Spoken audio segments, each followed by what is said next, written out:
الرضا بآواز بلند صلوات.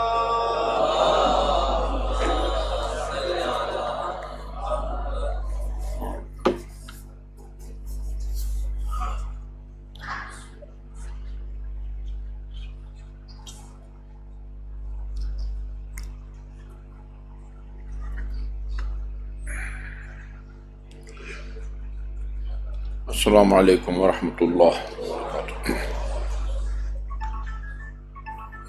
اعوذ باللہ من الشیطان اللعین الرجیم. بسم اللہ الرحمن الرحیم. الحمد للہ الذی لا یبلغ مدحتہ القائلون ولا یحصی نعماءہ العادون. الذي لا يدركه بعد الهمم ولا يناله غوص الفتن.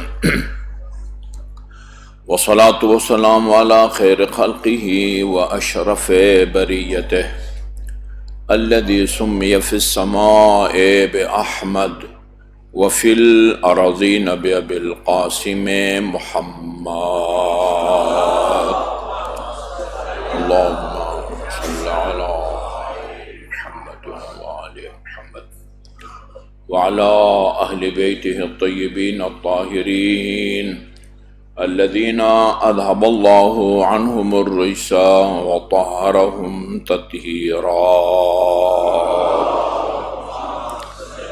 اللهم صل على محمد وآل محمد.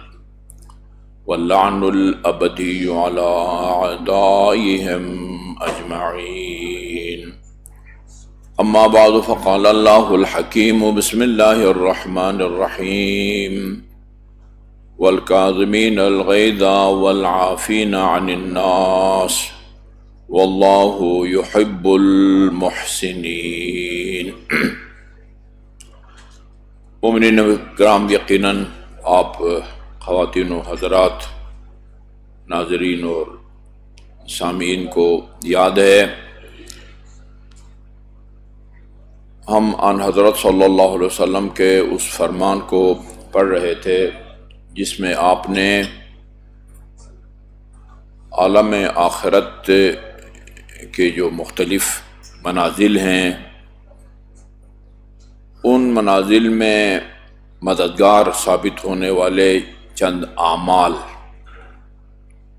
ان کا مجموعہ 40 تھا.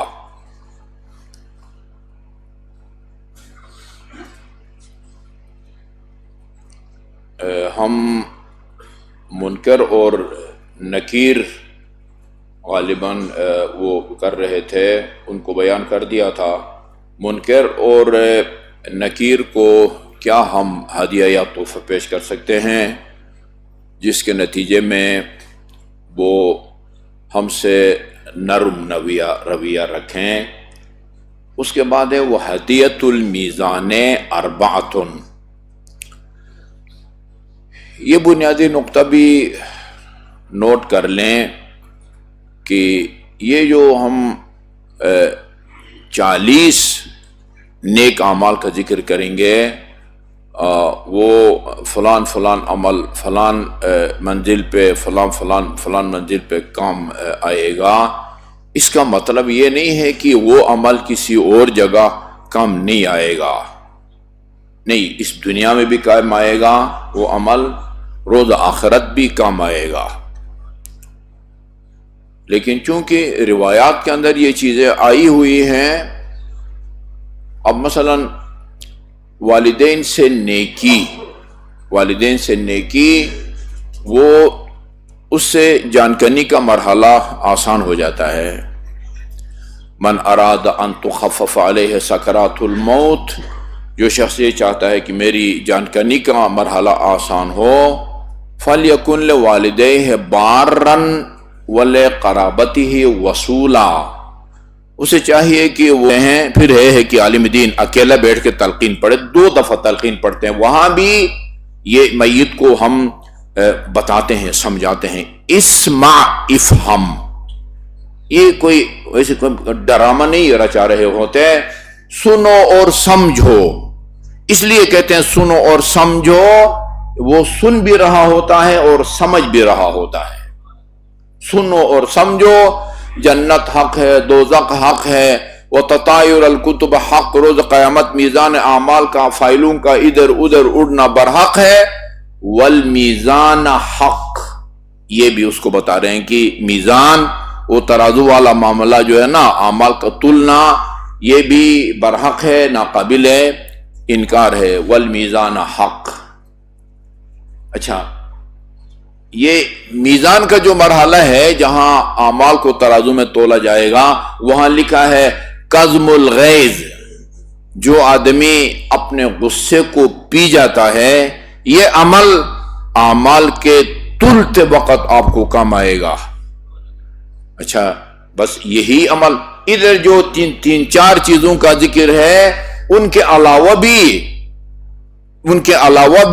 یہ روایت میں آپ کو کئی دفعہ سنا چکا ہوں، رسول خدا نے فرمایا، میں نے اپنی کتابوں میں بھی دیکھا ہے، اہل سنت کی کتب احادیث میں بھی دیکھا ہے، اثقل الاعمال فی المیزان، آپ کے میزان عمل میں، ترازو کے پلڑے میں روز قیامت سب سے زیادہ وزنی عمل وہ محمد اور آل محمد پر صلوات ہے۔ اللہم صلی علی محمد وآل محمد۔ یہ انہی چیزوں میں منحصر نہیں ہے، اثقل الاعمال فی المیزان، روایات میں بھی ہے یہ اصول، آپ کے بہار الانوار کی جلد نمبر 91 میں یہ روایت موجود ہے۔ روز قیامت رسول خدا صلی اللہ علیہ وسلم کے سامنے ایک بندے کے اعمال تولے جا رہے ہوں گے۔ اچھا، روایت کو مکمل کرنے سے پہلے یہ نوٹ کر لیں کہ دنیا میں آپ جہاں بھی ہوں، مغرب میں، مشرق میں، شمال، جنوب میں، جہاں بھی کوئی بیٹھ کے محمد اور آل محمد پر صلوات بھیجتا ہے، اللہ تعالیٰ نے دنیا کے کونے کونے میں فرشتوں کو پھیلایا ہوا ہے۔ ان کا کام یہ ہے، جو بھی آن حضرت پر درود بھیجتا ہے وہ آن حضرت کی خدمت میں پہنچا دیتا ہے۔ روز قیامت اللہم صلی اللہ محمد و آل محمد، آپ کے سامنے ایک بندے کے اعمال تولے جا رہے ہیں، آپ دیکھیں گے کہ اس کی نیکیوں کا جو پلڑا ہے وہ ہلکا ہے، آپ کے پاس اس کے زندگی بھر کے جو صلواتوں کا ثواب ہوگا، اس میں سے چند ایک صلواتوں کا وہ ثواب جب وہ نیکی کے پلڑے میں رکھیں گے، پھر وہ پلڑا جھکتا ہوا نظر آئے گا۔ جی، اور بہت سارے اعمال انحصار نے، اللہم صلی اللہ محمد و محمد۔ کظم الغیظ، غصے کو پی جانا۔ اس سلسلے میں 2-3 روایتیں میں نوٹ کر کے لایا ہوں کہ اس کی کتنی فضیلت ہے۔ ہمارے ویسے تو 12 کے 12 امام کاظمین الغیظ تھے، غصے کو پی جانے والے تھے، لیکن یہ لقب صرف جو ہے نا وہ 7ویں امام کے ساتھ جو ہے نا وہ زیادہ اس کو شہرت حاصل ہو گئی ہے۔ امیر المومنین بھی کاظم الغیظ تھے، امام حسن مجتبی بھی کاظم الغیظ تھے۔ رہبر معظم کی کتاب واقعاً مطالعے کے قابل ہے، انہوں نے کتاب لکھی ہے، امیر المومنین سے لے کر امام زمان تک 12 اماموں کو ایک امام فرض کیا ہے، اور کتاب کا نام رکھا ہے 250 سالہ انسان۔ 250 سال بنتے ہیں، امیر المومنین سے لے کر امام زمان تک 250 سال انسان کا مطلب یہ ہے کہ یعنی ان 12 اماموں کو ایک انسان سمجھو۔ ایک انسان سمجھنے کا مطلب یہ ہے کہ علی نے اپنی زندگی میں جو مختلف ادوار اور زمانوں میں موقف اختیار کیا، کبھی لڑے، کبھی گوشہ نشینی اختیار کی، پھر لڑے، اس طرح کے حالات حسن مجتبی کو پیش آتے، وہ بھی یہی کرتے۔ اس طرح کے حالات امام جعفر صادق، امام موسیٰ کاظم، یہ حالات مصلحت کے تقاضے کے مقامت عمل کرتے تھے۔ یہ اپنی طبیعت مزاج کے، وہ کسی نے کہا تھا میں امام حسین کی اولاد سے ہوں، امام حسن کی اولاد سے نہیں ہوں، وہ کیا مطلب ہے بھائی؟ وہ غسیلے تھے، وہ نرم مزاج کے تھے؟ نہیں، وہ ان کے فیصلے وہ طبیعت اور مزاج کے تابع نہیں ہوا کرتے، یا یہ انتہائی جو ہے نا وہ جہالت کا مظاہرہ ہے۔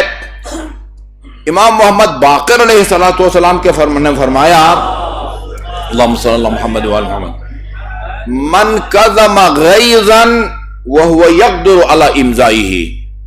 یہ ہر مرحلے میں یہ روایات کام آتی ہیں، البتہ ہر جگہ غصے کو پینا نہیں ہوتا، کہیں غصے کا مظاہرہ کرنا ہوتا ہے۔ ابھی اس کو تفصیل نہیں ہے کہ کہاں پی جانا چاہیے، کہیں معاف کرنا چاہیے، جی وہ معاف کریں، کوئی حد جاری نہ کریں، کسی کو سزا نہ دیں، یہ مجرمین کو سزا نہ دینے کے سنگین نتائج آپ کے وہ سامنے ہیں، نہیں وہ عبرت کا نشان بنانا چاہیے، یہ الگ باب ہے، اس کو بیان ہونا چاہیے کہ کہاں درگزر کرنا چاہیے، کہاں درگزر نہیں کرنا چاہیے۔ رسول خدا صلی اللہ علیہ وسلم نے فرمایا اگر کوئی کسی کے باپ کو قتل کر دیتا ہے، بیٹے کو قصاص کے طور پر باپ کے قاتل کو قتل کرنے کا حق حاصل پہنچتا ہے، لیکن اگر باپ کے قاتل کو معاف کرے تو اس نے مجھ پر احسان کیا ہے۔ اسلام آباد میں ایک مولانا صاحب قتل ہو گئے تھے، عدالت نے اس کو سزائے موت سنائی، پھر میں خود گیا مرحوم کی بیوہ کے پاس، بیٹے بھی تھے، میرے ساتھ کچھ اور ٹیرسٹی بھی تھے، وہ ہم نے بڑی روایتیں سنائی، من جملہ یہ روایت ہم ان کو سنائی، انہوں نے معاف کر دیا۔ اچھا، جس کو سزائے موت سنائی گئی تھی وہ یعنی شرعی طور پر ثابت بھی نہیں تھا، وہ ایک صاحب نے جا کے گواہی دی تھی، میں نے ان سے کہا تھا کہ آپ نے اپنی آنکھوں سے یوں فائر کرتے ہوئے دیکھا ہے؟ کہا نہیں دیکھا۔ پھر کیوں عینی گواہ کے طور پر عدالت میں پیش ہو رہے ہو؟ کہا صاحب آپ کو پتہ نہیں یہ بڑا ظالم آدمی ہوگا، یہ ظالم آدمی ہے، وہ ظالم ہوگا اور بھی چور بھی ہوگا، ڈاکو بھی ہوگا، لیکن اس نے آپ کے سامنے قتل تو نہیں کیا نا بھائی۔ اس کو میں نے کہا کہ اگر آپ کی اس گواہی کی بنیاد پر اس کو سزائے موت سنائی دی ہے اور عمل درآمد ہوتا ہے، آپ اس کے قاتل شمار ہوں گے۔ دلیری سے اس نے گواہی دی، اس کی گواہی کی بنیاد پر عدالت اس کو سزائے موت بھی سنائی، لیکن ہم نے منت کی ان کے جو ہے نا بیوہ اور بچوں سے، انہوں نے خود اس کو معاف کر دیا۔ وہ الحمدللہ حی یرزق، وہ آج جو ہے وہ زندہ ہے اور دندناتا پھرتا ہے بندے خدا۔ ثابت بھی نہیں، حتی ثابت بھی ہو جائے، رسول خدا نے فرمایا اس نے نیکی کی ہے جو اپنے باپ کے قاتل کو معاف کرے۔ کہیں قتل کیا جاتا ہے، کہیں بدل دیا جاتا ہے، یہاں تک ہے کہ ایک حد ہے وہ جاری اس کو ہونا چاہیے، یہ میں پہلے بیان کر چکا ہوں۔ اگر ایک آدمی کا جرم اور گناہ عادلوں کی گواہی کی وجہ سے حاکم شرع یا قاضی کے سامنے وہ ثابت ہوا ہے، حاکم شرع عمل درآمد کرنے کا پابند ہے، لیکن اگر اس کے اقرار کی وجہ سے اس کا جرم ثابت ہوا ہو، پھر حاکم شرع کو معاف کرنے کا حق پہنچتا ہے۔ موارد بہت ہیں، وہ سب کی تفصیل ہم بیان نہیں کر سکتے، اور سربستہ طور پر من کظم غیظا یقدر علی امضائہ، ایک آدمی وہ اپنے غصے کے اوپر کنٹرول کرے جبکہ وہ عمل بھی کر سکتا ہے، اس کو اتنی طاقت ہے، اس کے پاس وسائل ہیں کہ وہ بدلہ لے سکے، اپنا غصہ اتارے، بھڑاس اپنی نکالے۔ قدرت کے باوجود اگر کوئی غصے کو پی جاتا ہے تو حش اللہ قلبہ امنا و ایمانا، اللہ تعالیٰ اس معاف کرنے والے کے دل کو امن اور ایمان سے بھر دیتا ہے، امر اور ایمان سے بھر دیتا ہے یوم القیامہ، قیامت کے دن۔ اور دوسرے حدیث میں فرمایا من کظم غیظا ملأ اللہ جوفہ ایمانا، دونوں کا مطلب ایک ہے، جوف اندر کا حصہ ہے مراد، یعنی دل، یہ رسول اکرم صلی اللہ علیہ وسلم کی حدیث ہے۔ جو آدمی غصے کو پی جاتا ہے اللہ تعالیٰ اس کے باطن کو یا اس کے دل کو ایمان سے بھر دیتا ہے۔ اور امیر المومنین نے فرمایا وَقْدُمُ الْغَيْظِ وَتَجَاوَزْ عِنْدَ الْمَقْدَرَةِ، غصے کو پی جاؤ اور جب اپنا غضب پر غصے کو یعنی غصہ نکالنے کی تم قدرت رکھتے ہو اور اس کے باوجود تو تم وہ اس کا تجاوز کرو، درگزر کرو، چشم پوشی کرو، اور وَحْلَمْ عِنْدَ الْعَذَبِ، غضب کے موقع پر حلم اور بردباری کا مظاہرہ کرو، وَاصْفَحْ مَعَ الدَّوْلَةِ، تمہارے پاس اختیارات ہیں تو بھی ان سے جو ہے نا وہ درگزر کرو، تَكُنِ الْعَافِيَةُ، تاکہ تجھے عاقبہ، تمہاری عاقبت بخیر ہو، اس کے نتیجے میں تمہاری عاقبت بخیر ہوگی۔ اللہ تعالیٰ نے حضرت موسیٰ سے فرمایا یا موسیٰ امسک غضبک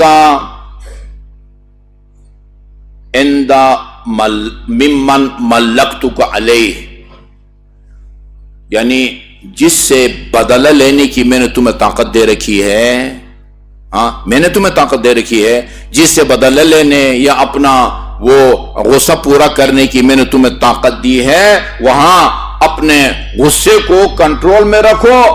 افک عنک غضبی، ظاہر ہے اللہ تعالیٰ حضرت موسیٰ پر تو غضبناک نہیں ہوتا، وہ تو ایک معصوم عن الخطا ہے، لیکن طریقہ کار اللہ تعالیٰ کا یعنی ہم تک اپنا پیغام پہنچانے کا یہی ہے، رسول خدا سے مخاطب کر کے وہ اللہ تعالیٰ ہم کو سناتا ہے، جیسے کہتے ہیں نا بیٹی سے خطاب کر کے بہو کو سنایا جاتا ہے، یہ روایت بھی ہے، قرآن اس طرز پر نازل ہوا ہے کہ جو ہے نا وہ بیٹی سے خطاب کر کے بہو کو سناؤ۔ طریقہ کار یہ ہے، رسول خدا سے امیر المومنین حسن اور حسین کو وصیت فرما رہے ہیں، وصیت کے جملوں کو آپ دیکھیں بندے کے رونگٹے کھڑے ہو جاتے ہیں، جی اصل میں اس کے مخاطب ہم اور قیامت تک آنے والے گناہگار لوگ ہیں جن سے کوتاہیاں ہوتی ہیں۔ یہ روش ہے، سنت الہی ہے، طریقہ کار یہ ہے اپنے نمائندوں سے اور انبیاء اور رسولوں سے خطاب کا۔ یا موسیٰ امسک غضبک امن ملکتک علیہ ہے، جس پر میں نے تمہیں اختیارات دے رکھے ہیں وہاں اپنے غضب پر کنٹرول رکھو۔ اکف عنک غضبی، اس کا انجام صلہ یہ ہوگا جس دن میں تم پر غضبناک ہوں گا، اس وقت میں بھی جو ہے نا اپنے غضب کو روک لوں گا، اپنا غصہ پورا نہیں کروں گا۔ اچھا یہ بھی ایک الگ باب ہے کہ ہمارے غصہ کا مطلب کیا ہوتا ہے، اللہ تعالیٰ کے غصے کا مطلب کیا ہوتا ہے۔ اچھا جی، حضرت عیسیٰ علی نبینا و آلہ علیہ السلام سے پوچھا گیا ای الاشیاء اشد، انسان کے لیے سب سے زیادہ شدید، سنگین اور سخت چیز کیا ہے؟ فرمایا اشد الاشیاء غضب اللہ فیما یتقى غضب، سب سے جو سنگین اور شدید چیز ہے وہ اللہ تعالیٰ کا غضب ہے۔ فرمایا فیما یتقى غضب اللہ، وہ کون سا عمل ہے کہ جس کے ذریعے انسان اللہ تعالیٰ کی غضب سے بچ سکتا ہے، اللہ تعالیٰ کی غضب کا نشانہ نہیں بنتا؟ فرمایا اللہ کے غضب سے بچنے کا طریقہ یہ ہے کہ تم خود غضبناک نہ ہو، تم اپنے غضب کو کنٹرول کرو گے، اللہ تعالیٰ بھی اپنے غضب پر وہ کنٹرول کرے گا۔ وہ یہ روایات میں ہے، ایک آدمی نے رسول خدا صلی اللہ علیہ وسلم کی خدمت میں آ کے عرض کیا کہ عجیب مزاج کا آدمی تھا، کہا کہ مجھے وصیت کریں اور مختصر ہونا چاہیے۔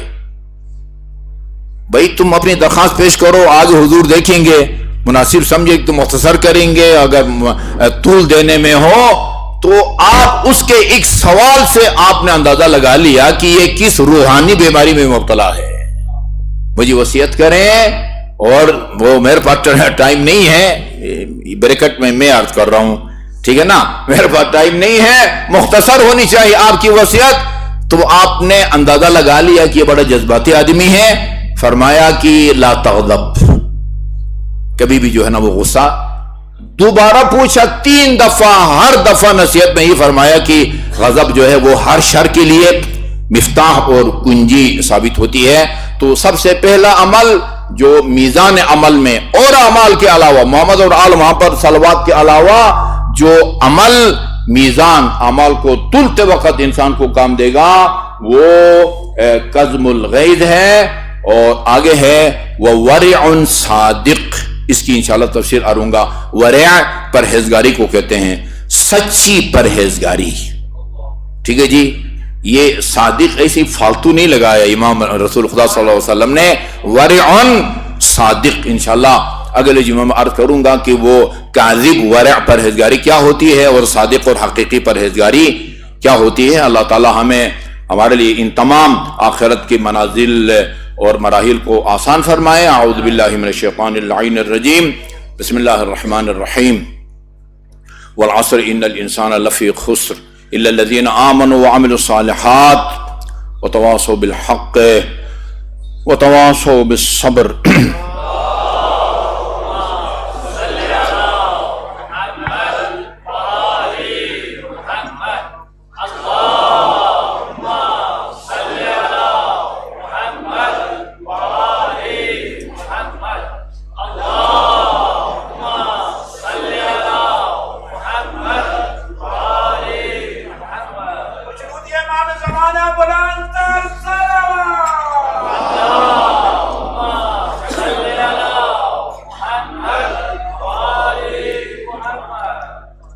اعوذ باللہ من الشیطان اللعین الرجیم بسم اللہ الرحمن الرحیم الحمد للہ رب العالمین والصلاة والسلام علی خیر خلقہ محمد وآلہ الطیبین الطاہرین ولا سیما علی ابن عمہ امیر المؤمنین علی ابن ابی طالب علیہ الصلاة والسلام وعلی ابنتہ الصدیقۃ الطاہرہ فاطمۃ الزہراء سیدۃ نساء العالمین وعلی سبطیہ الحسن والحسین سیدی شباب اہل الجنہ وعلی علی بن الحسین زین العابدین ومحمد بن علی الباقر وجعفر بن محمد الصادق وموسیٰ بن جعفر الکاظم وعلی بن موسیٰ الرضا ومحمد بن علی التقی والحسن بن علی العسکری والخلف الحجہ المہدی المنتظر اللہم عجل فرج وسهل مخرجہ لیملأ الارض قسطا وعدلا کما ملئت ظلما وجورا واللعن الابدی علی اعدائهم اجمعین اما بعد فمن کلام له صلی اللہ علیہ وآلہ وسلم الملک یبقى مع الکفر ولا یبقى مع الظلم۔ امام رضا علیہ الصلوۃ والسلام کے فرمان کے مطابق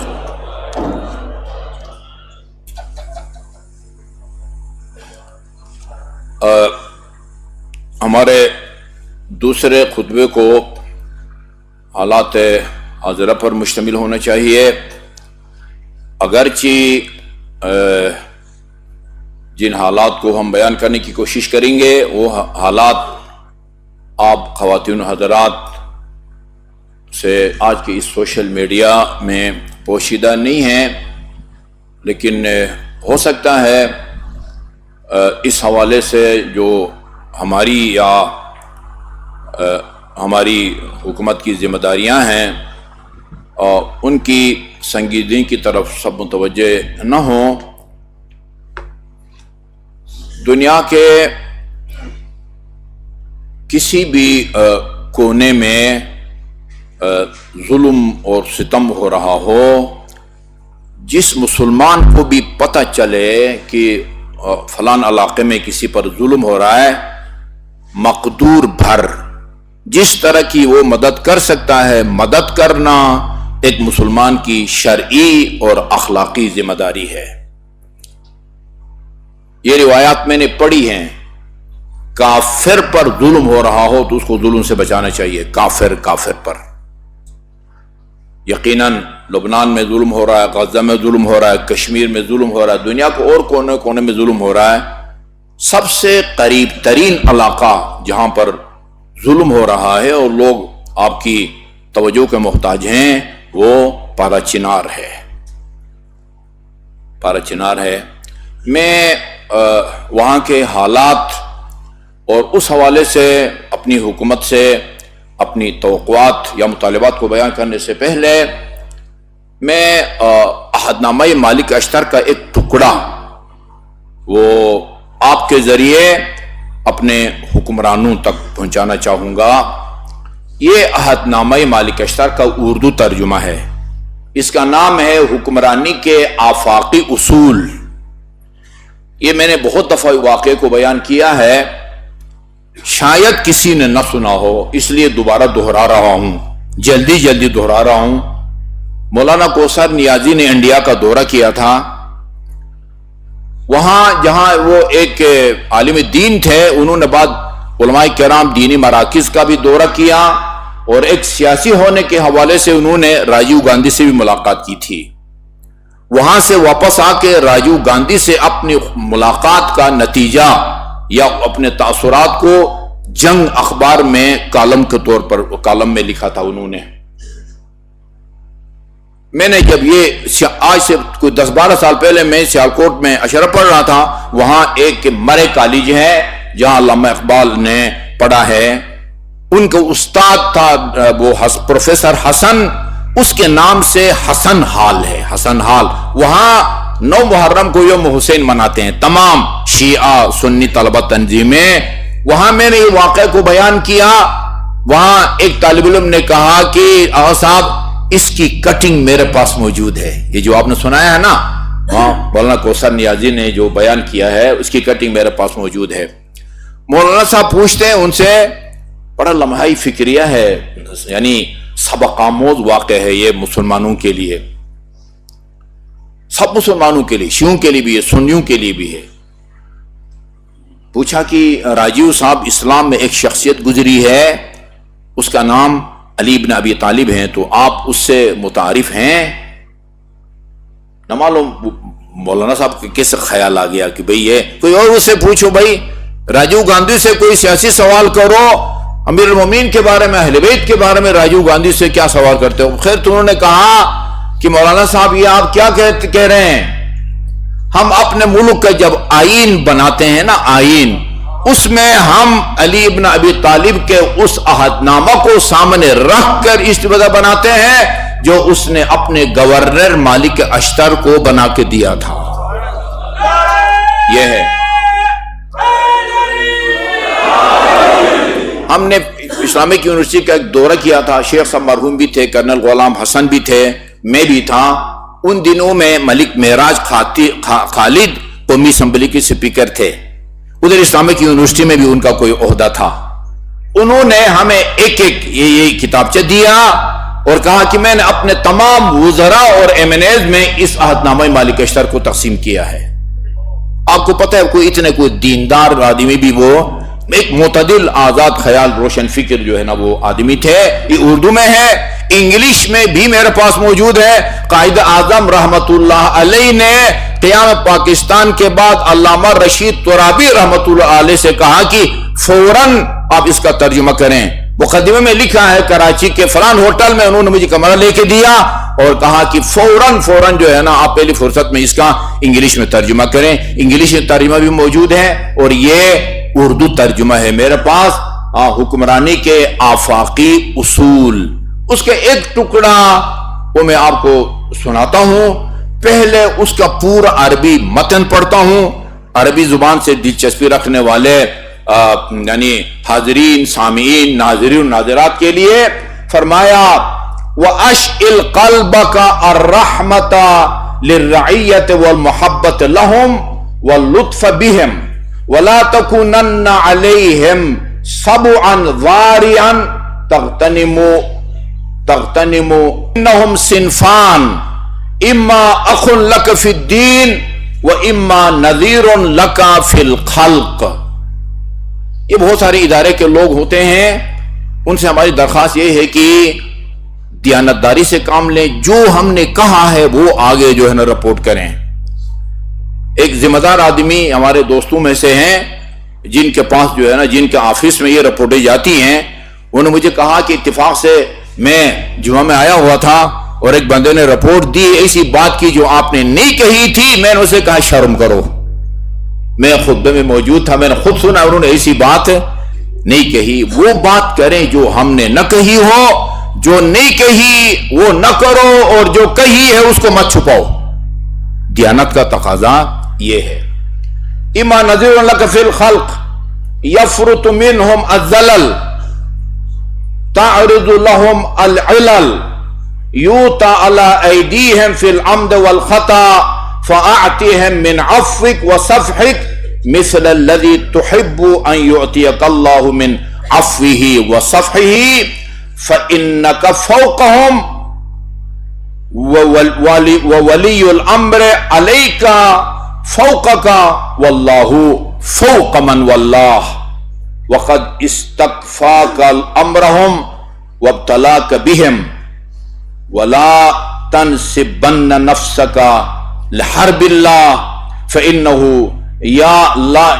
لا یدی لک بنقمتہ ولا غنن بک عن عفوہ ورحمتہ ولا تندمن علی عفو ولا تبججن بعقوبہ ولا تسرعن الی بادرۃ وجدت منها مندوحہ.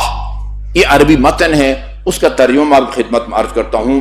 رعایا کے لیے اپنے دل کے اندر رحم و رافت اور لطف و رحمت کو جگہ دے.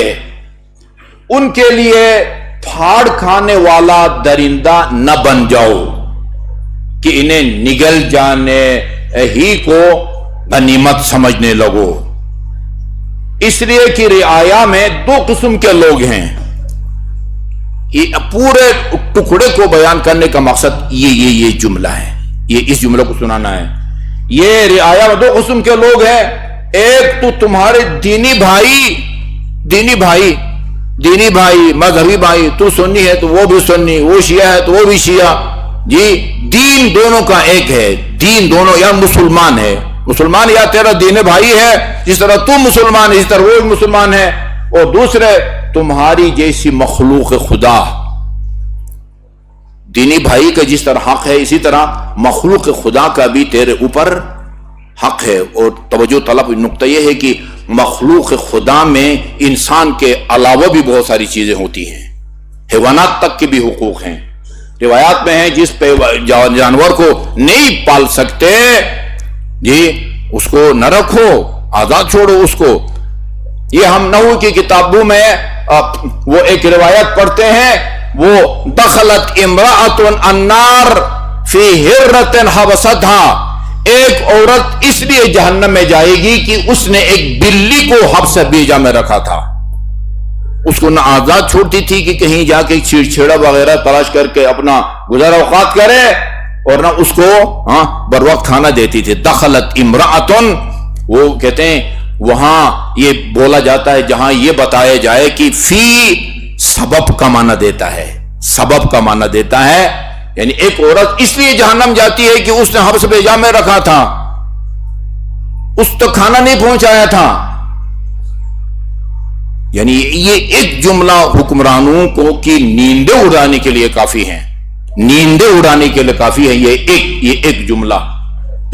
خدا کے مخلوق ان سے لغزشیں بھی ہوں گی، خطائیں بھی، انہیں سابقہ پر خطاؤں سے انہیں سابقہ پڑے گا، اور ان کے ہاتھوں سے جان بوجھ کر یا بھولے چوکے سے غلطیاں بھی ہوں گی. لہذا تم ان سے اس طرح عفو اور درگزر سے کام لینا جس طرح اللہ سے اپنے لیے عفو اور درگزر پسند کرتے ہو.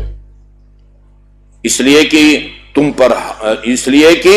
تو ان پر حاکم ہے اور تمہارے اوپر خلیفہ حاکم ہے. تو لوگوں کا حاکم ہے، میں تمہارا حاکم ہوں جس نے تمہیں والی بنایا ہے، اور اس کے اوپر اللہ حاکم ہے.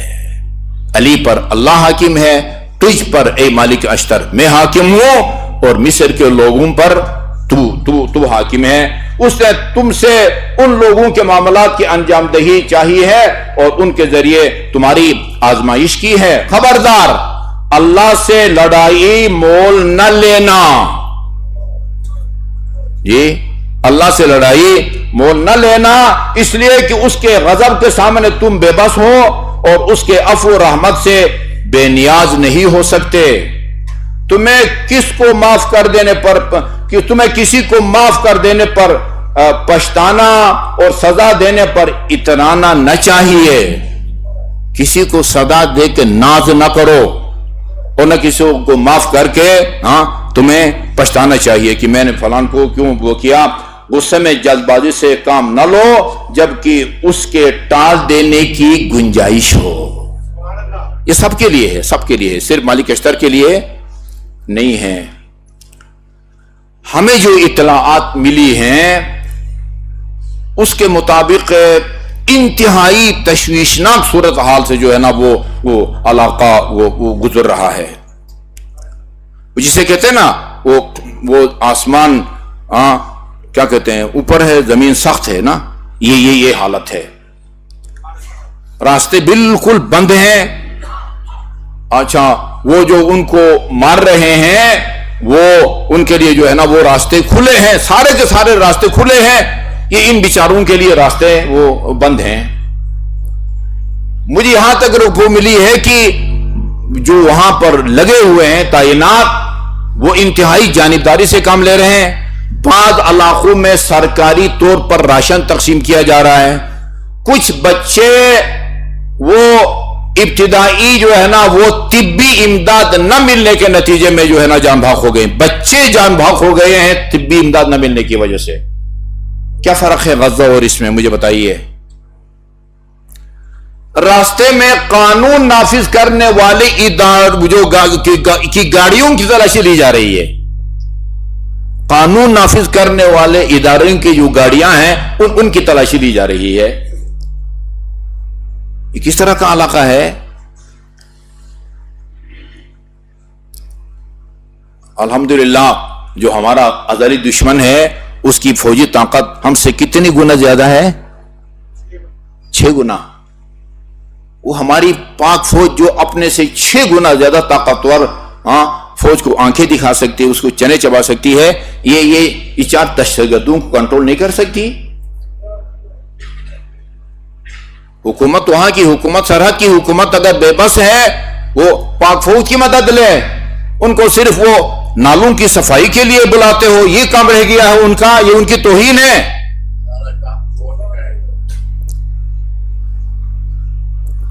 انتہائی تشویشناک صورتحال ہے. اگر آپ یعنی کوئی چندہ جمع کر کے بھیجوا بھی دیں، وہاں دوائیاں ہے ہی نہیں. پیسہ تو نہیں کھائے گا نا وہ بچہ، چیز کھائے گا، دوائی کھائے گا.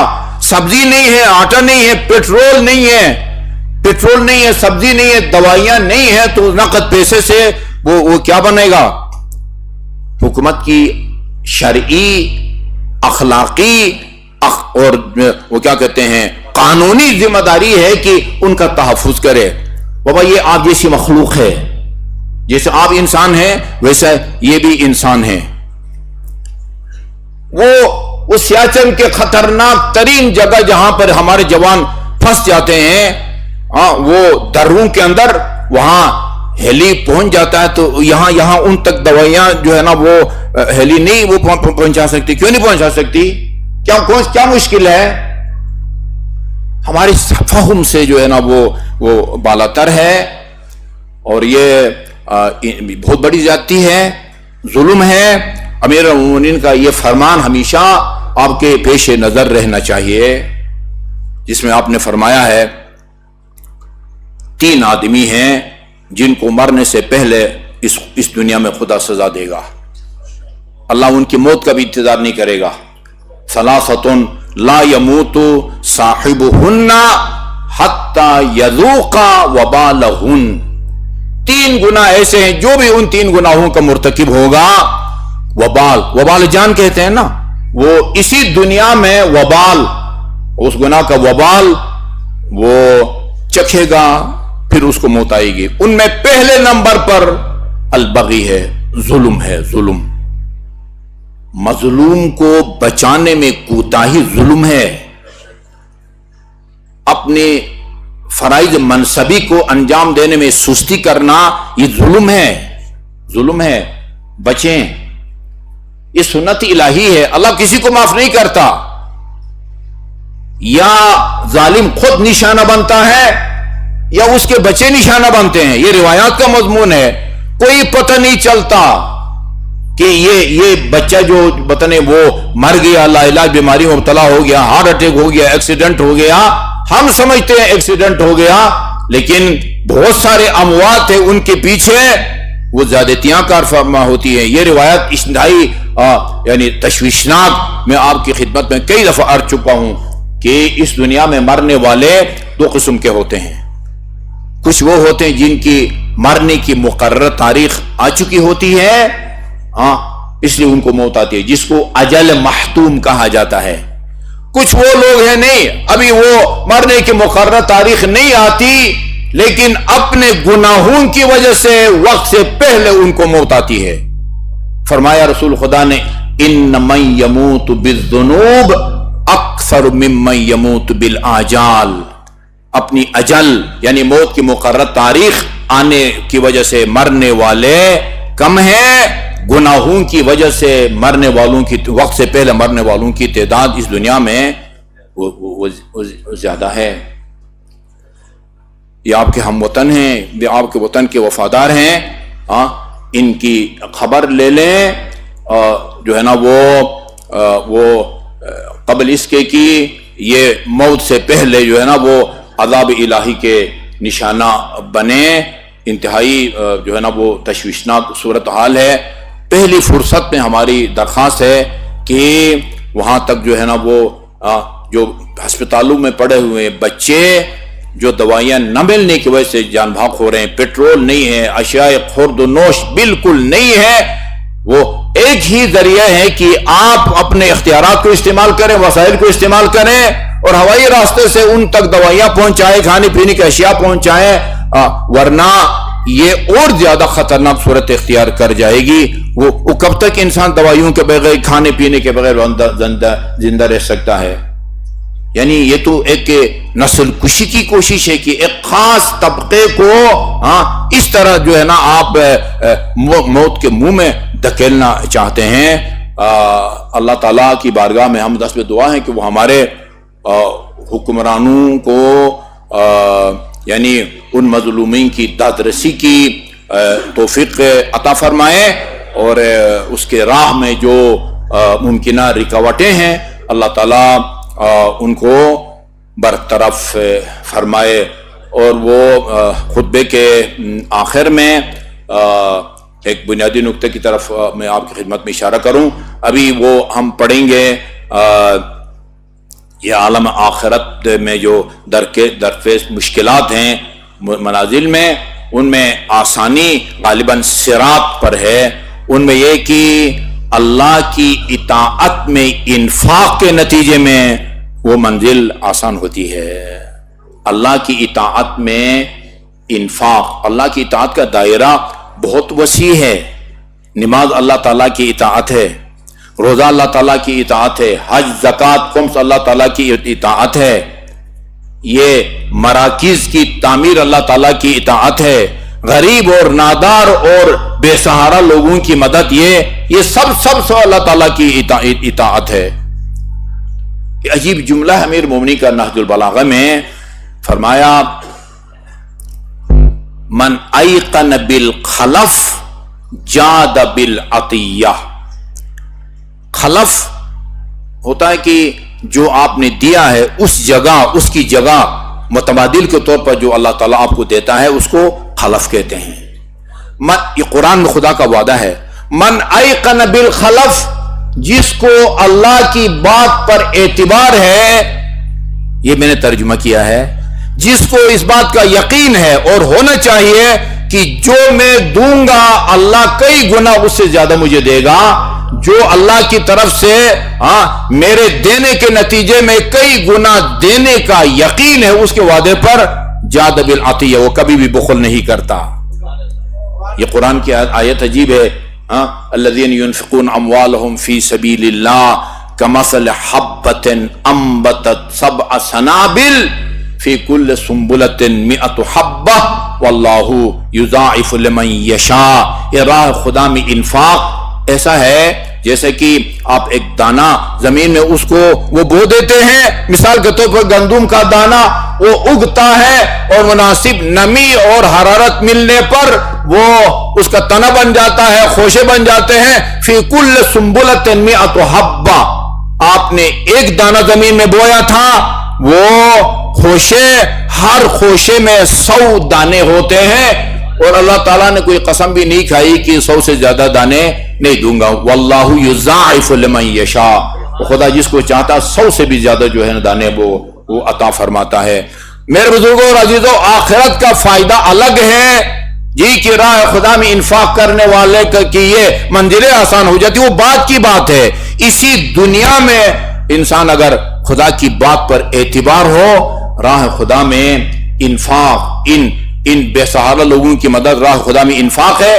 یہ مرکز میں ایک دفعہ 2010 میں لندن گیا تھا، یہ آپ نہ سمجھے کہ یہ صرف جامع امام صادق کا ٹرسٹ ہے جو آپ کو تنگ کرتا ہے روزانہ، نہیں، وہ باہر بھی دنیا میں شاذ و نادر کوئی ادارہ ہے جس کا اپنا کوئی اثاثہ ہے، پلازے ہیں، ایک مدرسہ ہے، آپ پتہ نہیں سرگودا میں کہیں ہیں، پتہ نہیں کئی مربع، پتہ نہیں ایکڑ ان کی وہ زمینیں ہیں، پلازے ہیں، ورنہ کوئی دینی ادارہ دنیا میں خود کفیل نہیں ہے۔ وہ لندن میں میرے خیال میں خاتون جنت علیہ الصلوۃ والسلام کی ولادت کی مناسبت سے مجھے وہاں کا جو ایک قدیم ترین دینی مرکز مجھے وہاں لے گئے تھے، مجھ سے کہا آغا صاحب آپ کا خطاب جب بالکل عروج پر ہوگا نا، پیک کہتے ہیں نا، تو اس وقت آپ نے ہمیں 5 منٹ دینا ہے۔ وہ جب اشارہ ہوا تو پھر میں خاموش ہو گیا اور وہ چادر لے کے جو ہے نا وہ کھڑے ہو گئے. ہم پھر بھی ایسا نہیں کرتے, آپ کو مہلت دیتے ہیں, ٹھیک ہے نا جی. تو یہ پوری دنیا میں ایسا ہے, دینی ادارے, ٹھیک ہے نا جی, مومنین کی مدد ہی سے چلتے ہیں. ان کو اللہ تعالیٰ کا شکر ادا کرنا چاہیے کہ اللہ تعالیٰ نے ان کو اس قابل بنایا کہ وہ اس کی دین کی حفاظت کو اللہ نے, دین کی مدد کو اللہ تعالیٰ نے اپنی مدد کا نام دیا ہے. ان تنصر اللہ ینصرکم, تم خدا کی مدد کرو گے تو خدا تمہاری مدد کرے گا. کس طرح مدد کرے گا بھائی؟ وہ اس طرح مدد نہیں ہے. وہ کہتے ہیں کہ وہ سب سے پہلے دستگیر کو دستگیر کا لقب کب ملا؟ وہ جنت میں وہ دستگیر اور اللہ دونوں ٹہل رہے تھے تو وہ اللہ تعالیٰ کا پاؤں باللہ وہ کیلے کے چھلکے پہ آ گیا تو وہ گرنے لگے تو دستگیر نے اللہ تعالیٰ نے کو سہارا دیا. اس دن سے دستگیر لقب پڑ گیا ہے. وہ غنی مطلق ہے, اس کا نہ جسم ہے, نہ اس کی طبیعت خراب ہوتی ہے, نہ اس کا کوئی مزاج ہے. جی کیا مطلب ہے اللہ تعالیٰ کی مدد کا؟ وہ غنی ہے, واللہ الغنی. کتنی دفعہ قرآن میں اللہ تعالیٰ نے اپنے آپ کو بے نیاز کہا ہے. اللہ کی مدد کا مطلب اللہ کی دین کی مدد ہے. مراکز کی تعمیر اور ترقی کی طرف توجہ دینا, یہ اللہ تعالیٰ نے اپنی مدد کہا ہے. ہم ہر وقت آپ کے تعاون کے شکر گزار بھی ہیں. جو کچھ یہاں ہو رہا ہے وہ آپ ہی کی توجہ کے نتیجے میں ہے. ہماری دعا ہے اس مسجد کے خشت اول سے لے کر پلاٹ حاصل کرنے سے لے کر آج تک جن جن مومنین کا تعاون حاصل ہے, فکری یا مالی یا جسمانی فزیکلی, ان سب کے مرحومین کو اللہ تعالیٰ فردوس برین میں جگہ عطا فرمائے.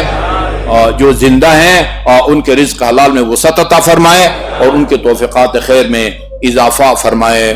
آپ سے پھر ہم توقع رکھتے ہیں کہ پہلے سے زیادہ جو ہے نا وہ تعاون فرمائیں گے.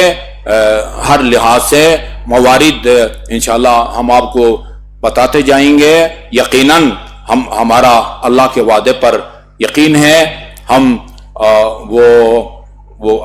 اگر اللہ کا حکم کے مطابق عمل کریں گے تو وہ بھی اپنا وعدہ پورا فرمائے گا. اعوذ باللہ من الشیطان الرجیم, بسم اللہ الرحمن الرحیم. قل هو اللہ احد اللہ الصمد